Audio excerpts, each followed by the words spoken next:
Comes Sebastian Vettel. He's neck and neck with Lewis Hamilton. Vettel is alongside and ahead. Look at that! How that and colossally that's backside and the opportunity inside is looking Hamilton's going to try again. This time on the inside and continent touch. Oh my goodness, this is fantastic! Round 8 of the TOTL Spring Sprint takes the grid to the iconic Suzuka circuit in Japan. Famed for many historical moments along with heavy rainfall, the track is difficult to master regardless of the conditions. With plenty of high-speed corner combinations to master, car control is really pushed to the limit as our drivers aim to shed every tenth off their lap. Kicking off the lap with DRS open and at full throttle, spotting the braking zone into turn 1 is hugely important. While the actual turn is flat, you need to make sure to hit the brakes just after the corner straightens out a little. Feel free to use the left-hand curb to open up the car for turn 2 for the best exit into the S-curves.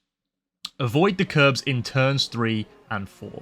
The inside curb of turn 5 can be touched, but there is a high chance of a spin, and you may see many drivers in qualifying taking this risk. Turn 6 is the longest of the S-curves, and a slight dab on the brakes to settle the car before hitting the gas up the hill will do you well before going around the Dunlop curve. Start off towards the left of the track before opening the steering and then letting the car run towards the right. Drop the car into 7th, take as much curb as possible and run the outside for the best line into Degner 2. The slight elevation change will allow you to keep the car in 4th as you straighten the steering and head underneath the bridge. Up next is a tricky left-hand hairpin. 3rd gear is a viable option, but if you want some extra rotation, drop into 2nd before short shifting up into 4th for the long run into turn 12 and into Spoon. The first part is very quick. Apply the brakes a little, shift down into 5th, get the car turned in, and then press the brakes a little more to make the second apex. Build up through the revs and head down the hill. Next up is 130R. A corner synonymous for its immensely high speeds and ambitious overtakes. In these modern cars, it is easily flat, so keep your foot to the floor and run out towards the right hand side of the track. Turns 16 and 17 are the final chicane.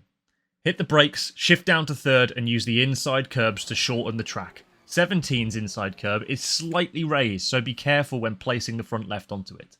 Shift into 4th, apply the power and floor it towards the finish line, which comes up much earlier than anticipated. So if you want to shave a few extra hundredths off, stay close to the pit wall for the shortest route to the line. That's all for this week at Suzuka. Join us next week as we head to the Circuit of the Americas in Austin, Texas. And also join us on Sunday at 8 PM to make sure you can watch all of the action unfold in the iconic Suzuka Grand Prix. Here comes Sebastian Vettel. He's neck and neck with Lewis Hamilton. Vettel is alongside and ahead. Look at that! How that and colossally that's backside and the opportunity inside is looking Hamilton's going to try again. This time on the inside and continent touch.